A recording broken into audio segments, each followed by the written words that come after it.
Good morning. Welcome to the press conference of Philippe Lazzarini, the Commissioner General of UNRWA until today. I would like to thank Mr. Lazzarini so very much. He is a friend of the Geneva Press Corps, and he has accepted to give us the last press conference of his tenure. So I'd like to thank him very much, say how privileged we have been to work with him all these years. And I'd like to give him the floor now for introductory remarks, and then we will open the floor to questions. Philippe. Thank you. I should have known this. In fact, thank you so much, Alessandra, and thank you all for joining the press briefing today, and also for the interest you have constantly shown in Palestinian refugees and in the agency I was leading, UNRWA. Later this morning, after this press conference, I will be briefing member states on the immense challenges facing the agency. As you know, earlier this month, I wrote to the President of the General Assembly that UNRWA is nearing the end of its viability. I also recalled in this letter how in December 2023, I reported the killing of 130 personnel and predicted the killing of many more. But at that time, I did not imagine that the number of colleagues killed would triple, now reaching more than 390. Many others have sustained life-changing injuries or have been arbitrarily detained and tortured.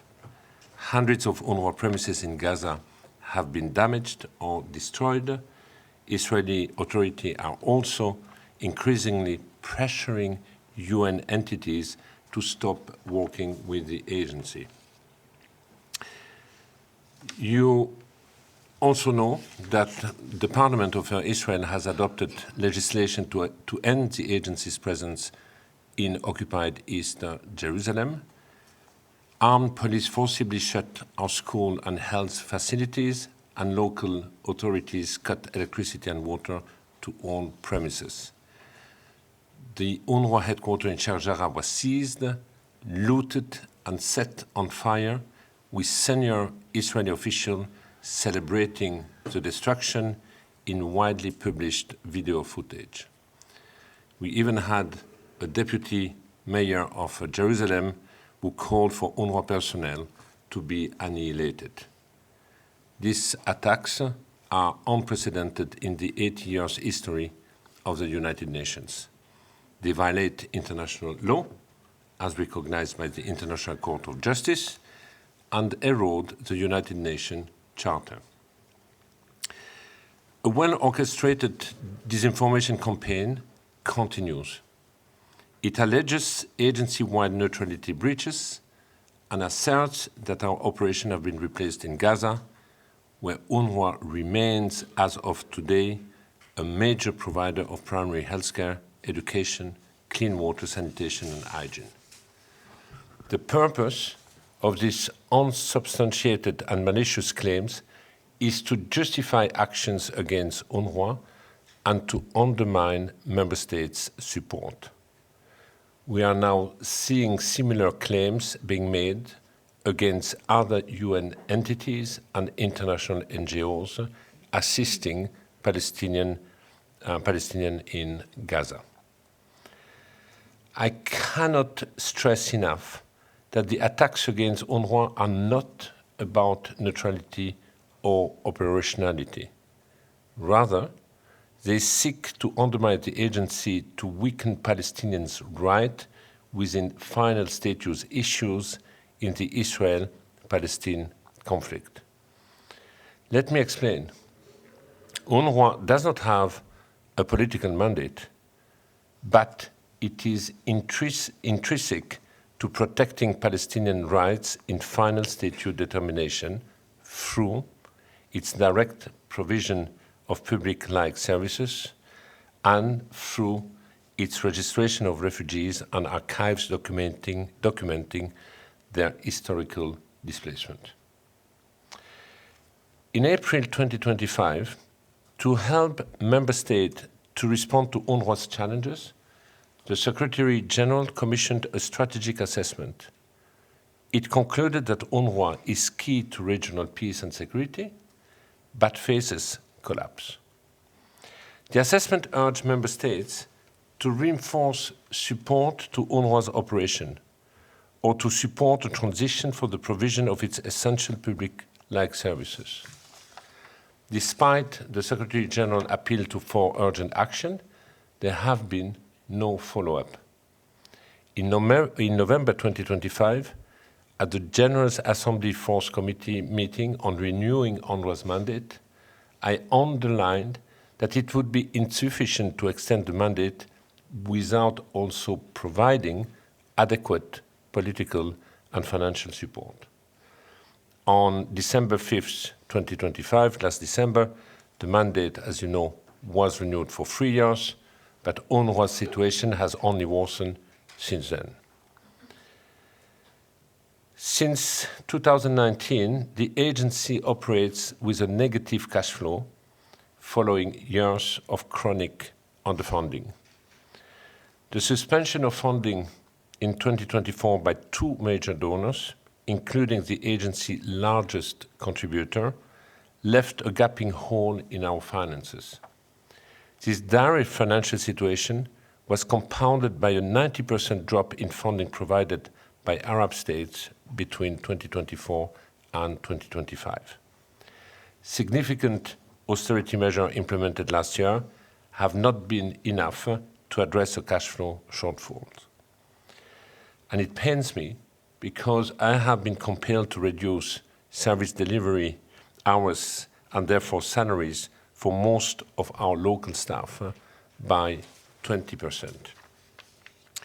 And without significant new funding, additional painful measures will be required this year. Today, UNRWA remains the largest, best established, most cost-effective UN humanitarian and development presence in the region. I have urged member states to leverage UNRWA's workforce and expertise in Gaza as key asset for the successful implementation of Security Council Resolution 2803. A disorderly collapse of the agency would fuel insecurity, placing the full responsibility for delivering services to Palestinian refugees in the OPT on Israel as the occupying power, and place an enormous burden on Lebanon, Syria, and Jordan as host countries. So, reflecting on the past 2.5 years, I'm appalled that despite UNRWA's crucial role, the agency has not been adequately protected by the international community. The abject failure to muster an effective multilateral and international law-based response to the war in Gaza has set the stage for a war outside the bounds of international law that is now spreading across and beyond the Middle East. It has normalized disdain for the rules-based international order. The attack on United Nations personnel and premises in the OPT must not go unanswered. We cannot allow impunity to further undermine the United Nations and the future of multilateral action. The question member states must answer are clear, and which I will raise again today. Are they going to stand up for a just political solution for the OPT and for Palestinian refugees? Are they going to stand up for international law, as called for by the International Court of Justice? Are they going to stand up for the United Nations, including for UNRWA? UNRWA and the wider United Nations system can do a lot and have done a lot, but we need the support of member states if we are to succeed. If member states cannot find a consensus for collective action, the consequences will be catastrophic for a generation or more. Thank you. Thank you very much, Philippe. Thank you so much for these introductory remarks. And before I open the floor to questions, I'd like to also introduce Christelle Younes, who is the new, not so new anymore, director of the UNRWA office here in Geneva, an office which has been opened recently, so that you meet Christelle, and she will be there also to answer your question and support your work. So I'll open the floor to question now. Who would like to start? Let me see any hands. I am looking. Yes, let's start with Paula, Geneva Solutions. Good morning. I had a question about the future of UNRWA itself. It was created as a temporary agency initially. I'm just wondering if the mandate itself of UNRWA should potentially change, since we're getting to sort of what you yourself has described potentially a collapse. Is there, do you think that perhaps there may be more of a future if UNRWA becomes potentially a development agency as opposed to providing for just the Palestinian refugees? Thank you.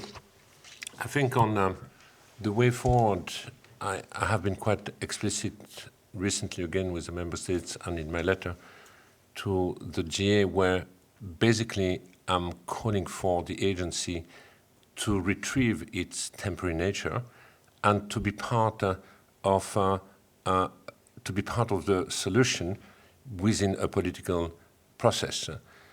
I have requested that the agency, I would say, workforce, expertise, community trust, be considered as an asset for the implementation of Resolution 2803, that we safeguard the operational space, that critical services continue to be delivered, while at the same time the agency would also be involved in building the future Palestinian institution, which at the end of a political process would become, in fact, the recipient of the agency activities.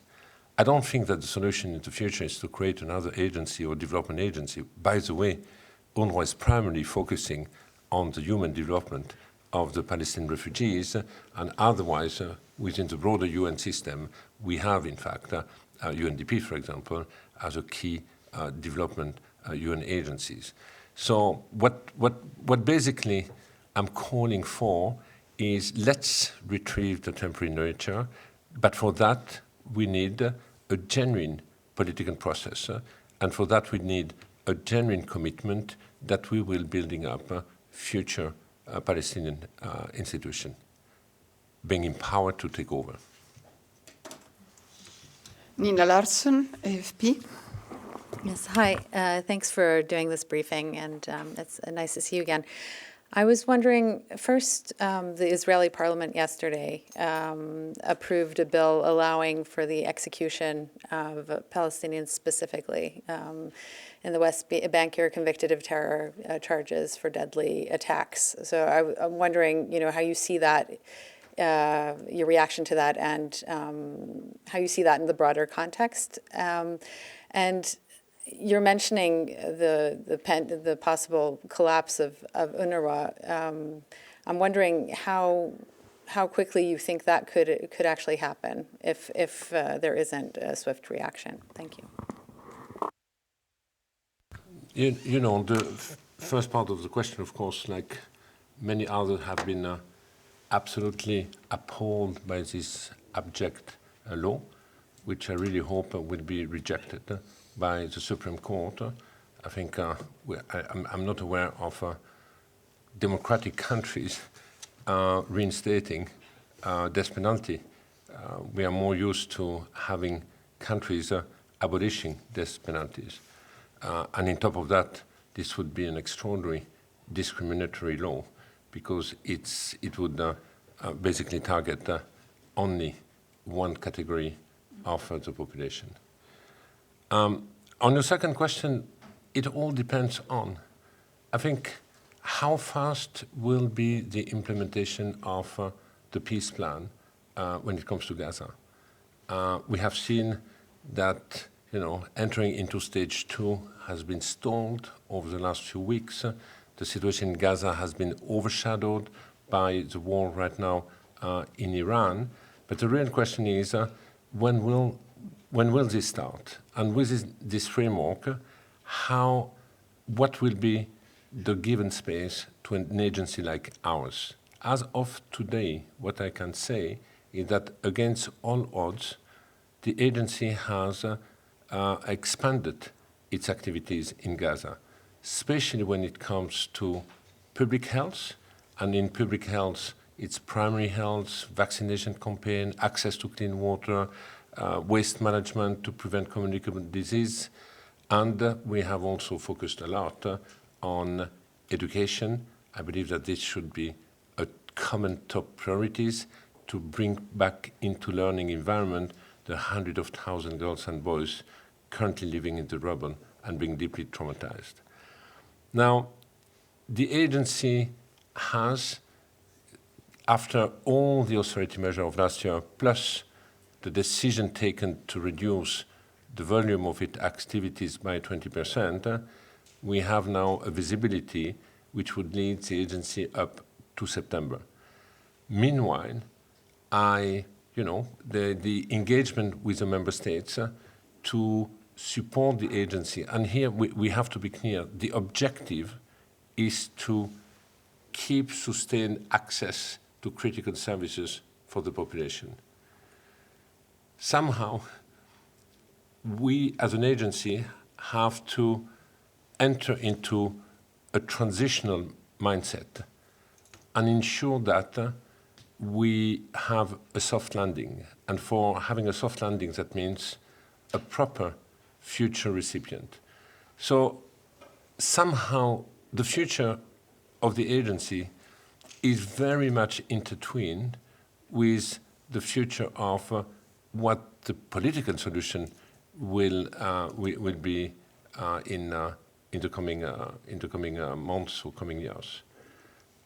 It's very difficult to predict a timing because it all depends on who will step in or who will drop, in fact, the support of the agency. We are extremely exposed to, also domestic political dynamic, which will, after that, dictate if a country will keep, increase, or stop the support to the agency. Thank you very much. Jérémy Lange, RFI. Merci. Une question sur votre successeur potentiel. On sait que voilà, vous avez un successeur intérimaire, en tout cas pendant quelques temps, plusieurs mois peut-être. J'aimerais avoir votre opinion, votre avis sur le portrait robot idéal de la personne qui pourrait prendre votre place sur le long terme. Si vous deviez vous-même auditionner un candidat, quelles sont les qualités requises dans le contexte actuel pour diriger l'UNRWA? Et est-ce qu'avoir un candidat qui provienne d'un pays donateur important ou ex-pays donateur important, est-ce que ce serait un avantage, à votre avis, pour la pérennité de l'UNRWA? La personne qui vient assumer l'intérim est M. Christian Sanders, qui actuellement est déjà sous-secrétaire général à New York. Certains d'entre vous le connaissent. Il avait déjà assuré l'intérim de l'agence entre la période de l'administration précédente et celle des 6 dernières années, en 2019. C'est quelqu'un qui connaît extrêmement bien l'agence, qui, si je ne me trompe pas, avait même commencé sa carrière des Nations Unies avec UNRWA. Donc, pour cette période intérimaire de gestion de crise pour l'agence, je pense qu'on a la bonne personne.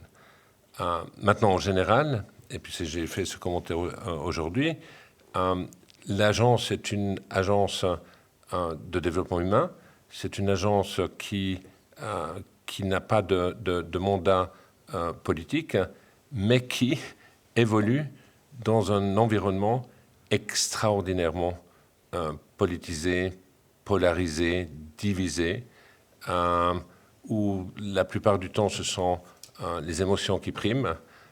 Donc il faut effectivement une personne qui connaisse bien la région et qui puisse naviguer ces tensions entre l'apolitisme de l'agence et l'environnement extraordinairement politisé dans lequel on se trouve. Je pense que la personne devra aussi continuer à assurer que l'espace opérationnel de l'agence soit respecté et puis que l'agence joue en fait un rôle pour la mise en œuvre de tout processus politique. Par exemple, au cours des dernières années, on avait été très très actifs dans toutes les discussions liées à la Global Alliance for the Two-State Solution. Cette initiative menée par la Commission européenne et l'Arabie saoudite et qui ensuite s'est conclue par la déclaration de New York dont la France aussi avait soutenu le projet. Et je pense que le successeur devra s'assurer qu'on fasse partie du débat politique parce qu'on ne va pas pouvoir assurer un atterrissage en douceur ou un atterrissage en isolation et en dehors d'un cadre politique. Je pense que la personne doit venir effectivement d'un pays donateur. Est-ce que ce n'est pas un pays donateur important ou pas? Je veux juste rappeler que l'Europe représente un peu plus de 60% des contributions de l'agence entre les contributions bilatérales et celles de la Commission. Traditionnellement, il y a eu un commissaire général venant d'Europe, mais pas seulement. Il y a eu une ou deux exceptions. Donc il faudra voir quand le successeur va être désigné. Ça dépend du secrétaire général, mais comme vous le savez, c'est aussi la dernière année du secrétaire général. La question sera de savoir si une nomination aura lieu avant la fin de l'été ou est-ce que la nomination va être laissée au successeur. Et pour ça, c'est une question qu'il faut poser à New York. Emma Farge, Reuters. Good morning, Commissioner General. 2 questions, please. I would like to hear your reading of why Stage 2 is taking so long and what it means for the lives of Palestinians, people who still can't get the supplies they need to rebuild their lives. And secondly, given the scale of loss for UNRWA in Gaza, 390 at least, you said, do you think the UN should have a special memorial to commemorate those people? I was thinking of the Canal Hotel in 2003, where there's a memorial and there were far fewer people killed. Have you made any efforts in that regard? Thank you. Thank you. Why Stage 2 is taking so long, I don't know. Why is the Palestinian community, which has been designated 2 months ago, is still not in Gaza? I don't know. This, for the time being, what we know is that very little has been implemented so far when it comes to issues related to rule and order, security, deployment of supervisory forces. But what does it mean for the people in Gaza? I mean, more misery, no doubt about this. We talk about a ceasefire, which seems to be a ceasefire by name. More than 650 people have been killed. There are daily security incidents. People are still living in the rubble. In Gaza, they are still queuing hours every day to have access to proper clean water. There is very little prospect to rejoice in Gaza today. So it remains extremely grim, and the more the implementation of the next stage will be stalled, the more desperate people in Gaza will be.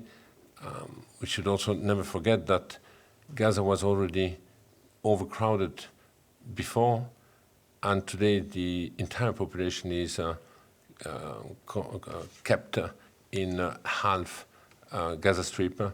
We have this new yellow line, which, I mean, it's supposed to be a temporary, but as we know in the region, whatever starts temporary has a tendency to last. And the question is, how long will it last? When it comes to the second question, there haven't been yet, there have been discussion about a memorial, but it has not yet taken shape per se. There have been quite a number of discussions also about putting in place a fact-finding, a high-level fact-finding committee to identify what happened and responsibilities, because we are talking about an extraordinary high number of staff having been killed, and we are talking about an extraordinary high percentage of premises having been damaged and completely destroyed in Gaza. Part of the reason why this has not operationalized yet is because there is still an ongoing conflict, and on the conflict, the number continues to increase. Then we haven't agreed yet on where such a memorial should be located or not located. Canal Hotel was one event. Here we talk about an open-ended event. So it's, I would say, the thoughts and the thinking are slightly different. But the short answer is yes, it is being discussed, but it has not been yet finalized. Thank you very much. Isabel Sacco, FE. Good morning. Thank you for this press conference. For the clarity for the audience, because sometimes it's difficult to understand how within this hostile environment, UNRWA can be still being, as you said, the major provider of health, education, and other basic services, with a law that prohibits its work, the attacks, the looting of their installations and others. So how it works that you can still be this so important major provider in this environment and in the middle of a provision of its work?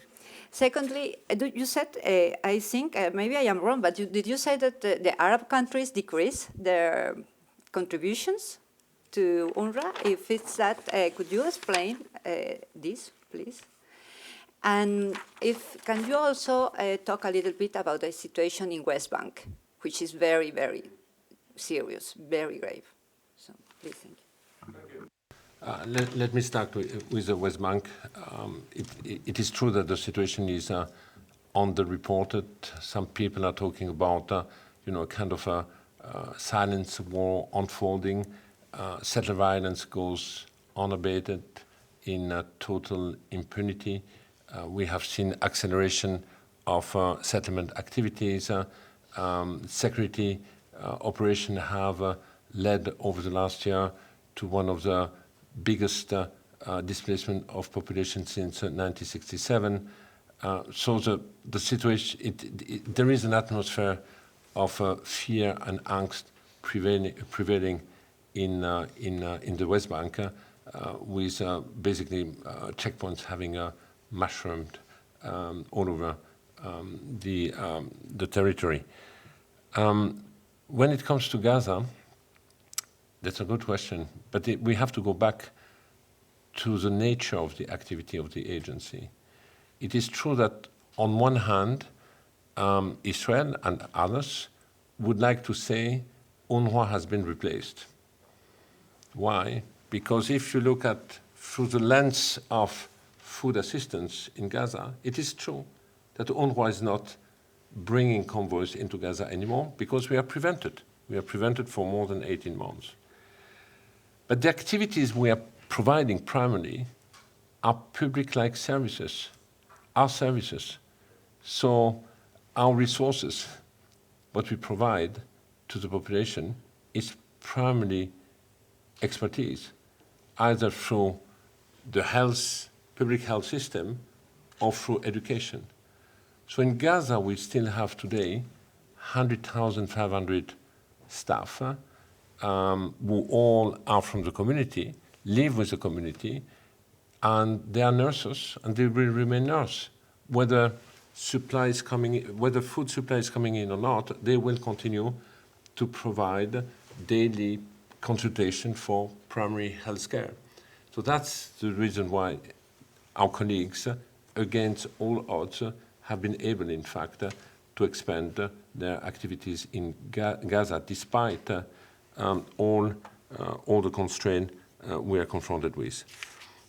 You heard correctly. Yes, the contribution of the Arab state between 24 and 25 have significantly dropped by 90%. We had a very generous peak in 2024, end of 23-24. Part of it is being explained by the fact that the agency cannot bring supply into Gaza, and usually Arab states were funding either the construction of schools or healthcare center or urgent humanitarian response in Gaza. So a lot of logistic, and indeed the agency is spending much less when it comes to this type of activities, and traditionally the Arab countries were not supporting the regular budget of the agency. There are historical reasons behind it. But I also believe that between 24-25 and today, the reluctance to translate the political support into resources while the agency is confronted to existential threat might also be related to the broader political environment we are all in. Today, we have a US administration which has clearly stopped and ended the support to the agency, and other countries are wondering if it is a good idea or not to be seen as supporting the agency. Thank you very much. I'd seen another hand. You have a follow-up, Paula? Could you describe a little bit the potential footholds that the Israeli-approved aid groups have now in Gaza? And then I was just wondering if Ms. Yunus can explain a little bit just the role that you have here in Geneva, what you're doing, please. I'm sorry, I did not get your first question. There are a number of aid groups that Israel has approved, a very short list apparently, and I was just wondering to what degree they are present in Gaza. I cannot comment on that because I don't know which list you are referring to and who is into this list. But what I can tell you is that none of these NGOs has a capacity to substitute to the absence of functioning public services, whether previous PA activities or the providing, accredited schooling to hundreds of thousands girls and boys in the Gaza Strip. And again, if the question is related about the future of the agency, there is a very simple answer. Let's genuinely commit to a political solution and to building up empowered and capacitated future Palestinian institution. And that's the way we will resolve. Do we have time for two more questions? Yeah. Two more people there. Okay. Sorry, Alison, Sorry? do you want me to respond to the... Yeah, please. On the part of Geneva, yes. Thank you very much. Very quickly, the office in Geneva is meant to be a representation and a humanitarian diplomacy, really, office for UNRWA here. We have been subjected in the past couple of years to major campaigns of disinformation and have found it very important to engage with member states, different stakeholders, the humanitarian community here, the Human Rights Council, etc., to really discuss the role, the key role, as the Commissioner General has mentioned, that UNRWA continues to play in the OPT itself, including through our 11,500 staff in Gaza, our 4,500 staff in the West Bank, and of course our role with Palestine refugees in Jordan, Syria, and Lebanon. It's also essential for us to be part of the discussions around the humanitarian reset and the future of the humanitarian and development multilateral role that the UN is playing. Gaza has been at the forefront of discussions on the relevance of international humanitarian law and on the future of multilateralism. And UNRWA has a very unique voice and perspective on this that we felt is very important to convey in Geneva. Thank you. Absolutely, and we are happy to have you with us. Sorry, I've said two and I've got three hands now. Can I go ahead? Nick was waiting. Nick Camin-Bruce, the New York Times. Yeah, good morning. Thank you for the briefing. I'd like just to follow up on your answer to Emma's question. And you were referring to the possibility of some kind of inquiry into the circumstances of the death of this very extraordinarily high number of UN people, nearly 400. Where does that sit at the moment? What level of support has it got? Would that come out of the SG's office? Would that come from OHCHR? Would that come from the Commission of Inquiry on OPT? How do you see that being pursued? Because, I mean, yeah, nearly 400 people killed. It's difficult to see how the UN can let that pass without some form of response. Thank you.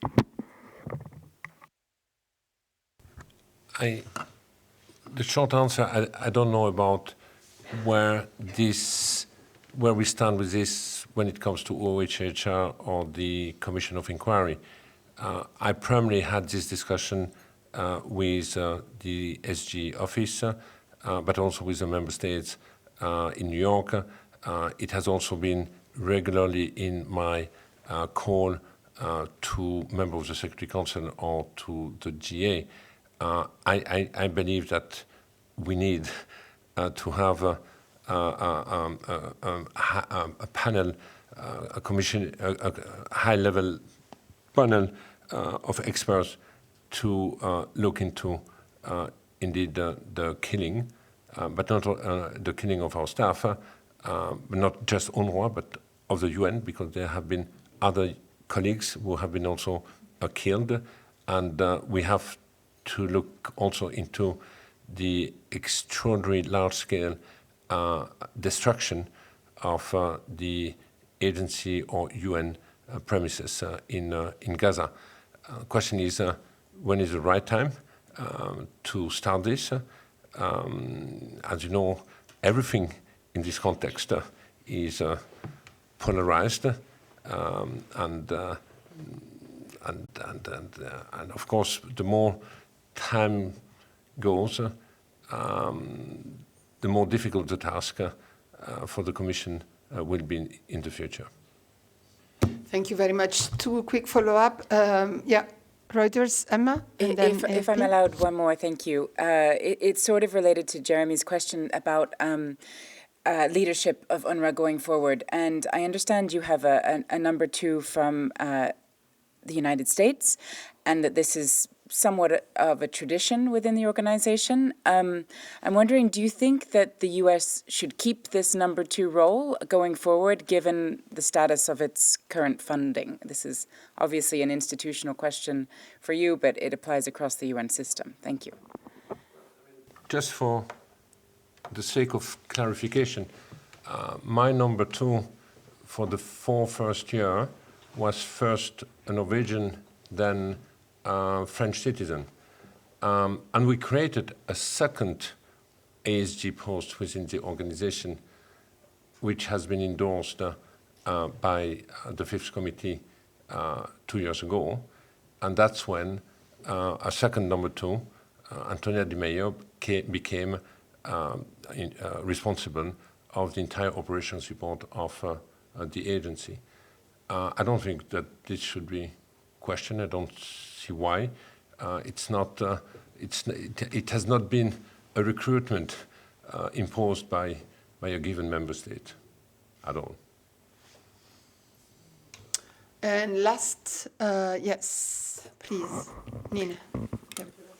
Thank you. Sorry, in your introduction, you were talking about how the international community has stood by and allowed this to happen. I'm wondering why you think that is. Why has it been possible for the international community to let a UN agency be attacked in the way it has been? And do you think that this has laid the groundwork, or do you see any connection with the impunity, perhaps, that we're seeing now in the broader Middle East? Thank you. I mean, just to start with the latter, yes, I do believe that there is no Gaza exception, and the extraordinary level of impunity that we have tolerated in the context of Gaza now is spreading. First we had UNRWA being attacked, then we had other UN agencies, then we had other INGOs. Then when we kill health workers or journalists, they are always labeled being Hamas. Today, they are labeled being Hezbollah in Lebanon. So each time we accepted the fact that there is a justification or a license to kill. In Gaza, we have seen unfolding for 2 years atrocities to the extent that it has given the feeling that this war had no rules. All possible red lines have been crossed, and there have never ever been any consequence, whether diplomatic, political, economic, legal, nothing.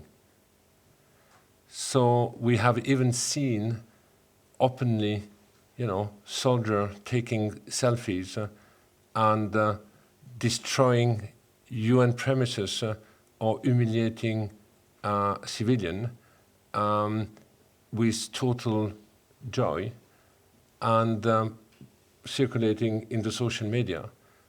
And it has never really triggered any proper reaction.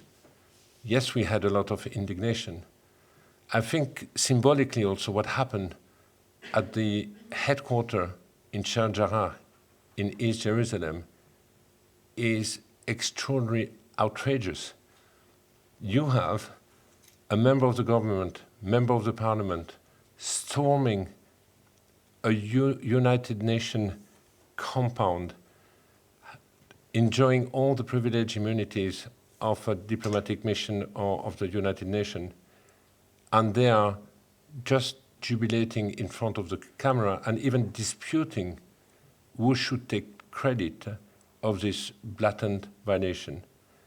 And all this has only triggered some words of condemnation, nothing else. But it is also a context where we are used to that.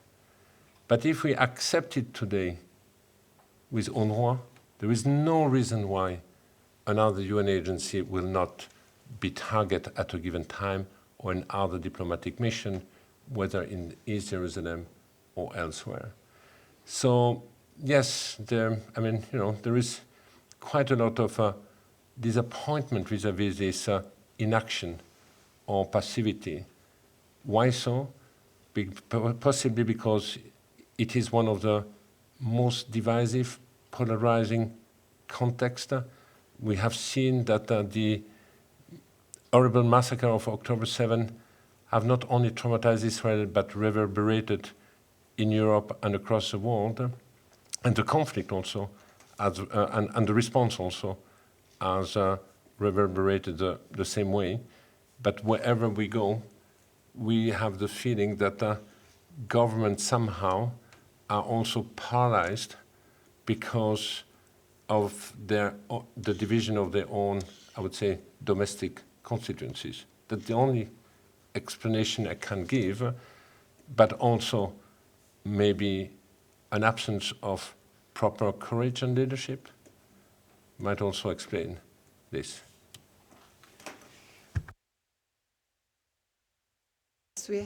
Maybe the answer is short. Did you have any contact with leaders of the so-called peace of board for to see what is you said before, what is the role of UNRWA in the context that they imagine? It all depends on what you have in mind when we talk about the Board of Peace. Yes, we are in contact with a number of its members, since we have a number of countries having joined the Board of Peace, and many countries are from the region, so we are constantly, in fact, in contact with them. And we have also the technical committee, the Palestinian Technical Committee, which has been put in place in Cairo, with whom we are also in regular contact. Do we have contact with every level? Not really. But we have ways to engage with a member of the Board of Peace.